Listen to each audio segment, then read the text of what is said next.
एक गांव में बंटी नाम का एक चोर रहता था। उसकी खबर आसपास रहने वाले किसी को नहीं थी। वह दिन को सोता और रात को चोरी के लिए शहर निकल जाता।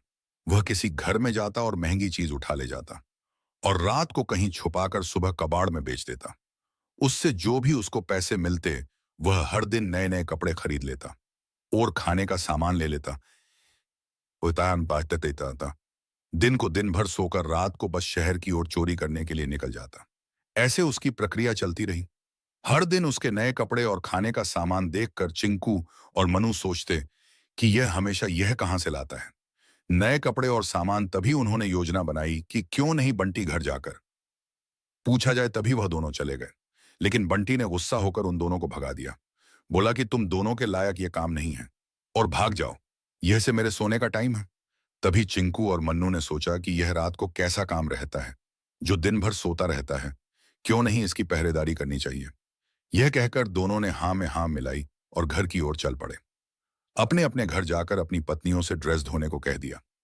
अगली रात वह दोनों बंटी के घर की पहरेदारी करने लग गए। तभी बंटी घर से निकला और शहर की ओर चल पड़ा। वह भी दोनों उनके पीछे पीछे चल पड़े। लेकिन बंटी को उसका दोनों को पता नहीं था और वह एक घर में जाकर चोरी करने लगा। तभी उन दोनों ने यह देखकर कहा कि इसकी यह कमाई है रात वाली। फिर वह दोनों उसका पीछा करने लगे। उसने वह सामान कहीं झाड़ियां में छुपा दिया। फिर बंटी वहां से चलता बना। फिर उन दोनों के मन में लालच आया, क्यों नहीं यह सामान हम कबाड़ी वाले को बेच आए। दोनों ने हाँ में हाँ मिलाई और सामान उठाकर ले गए कबाड़ी के पास और बेच दिया।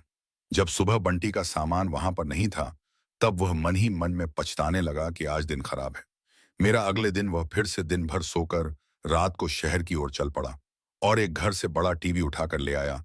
फिर से उसे झाड़ियां के बीच में छुपा दिया। लेकिन चिंटू और मन्नू भी पीछे पीछे थे और जब वह छिपाकर जाने लगा, तभी वही दोनों ने टीवी को उठाकर कबाड़ी वाले को बेचे आए। अब वह दोनों भी पैसा कमाने लगे और घर वालों को देने लगे। सोचते कि मजदूरी में क्या मिलता है, यह तो काम बहुत पैसे वाला है। अगली सुबह बंटी अपना सामान वहां न देखकर उसने सोचा कि कोई ना कोई मेरी पहरेदारी कर रहा है और मेरा सामान उठा ले जा रहा है। उसने एक तरकीब लगाई और तरकीब के अनुसार वह रात को अपने घर से नहीं निकला और उन दोनों को देख लिया। तभी चिकू और मनु सोचने लगे कि आज यह क्यों नहीं निकला। तभी चिकू ने मन्नू से कहा कि अब हमें काम का पता चल पड़ा है, क्यों नहीं हम दोनों चोरी के लिए निकल पड़े। तब दोनों ने हाँ में हाँ मिलाई और शहर की ओर चल पड़े। इस बार पीछे पीछे बंटी भी उनके पीछे निकल पड़ा और उन दोनों ने एक घर से सामान चोरी किया और कहीं छुपा दिया। छुपाने के बाद वह जब जाने लगे, तब बंटी ने वह सामान कबाड़ी वाले को भेज दिया। जब सुबह चिंकू और मनु ने अपना सामान नहीं देखा, तब वह कबाड़ के वाले के पास गए। वहां बंटी को देखकर चकित रह गए।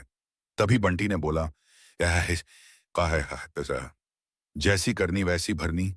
ऐसे ही बातें चल रही थी कि पुलिस वाले आ गए और पुलिस वालों ने बोला कि आजकल शहर में डकैती ज्यादा चल रही है। बंटी किसका नाम है और तूने ये दो चेले भी साथ रखे हैं। इतना कहकर उनको जेल ले गए।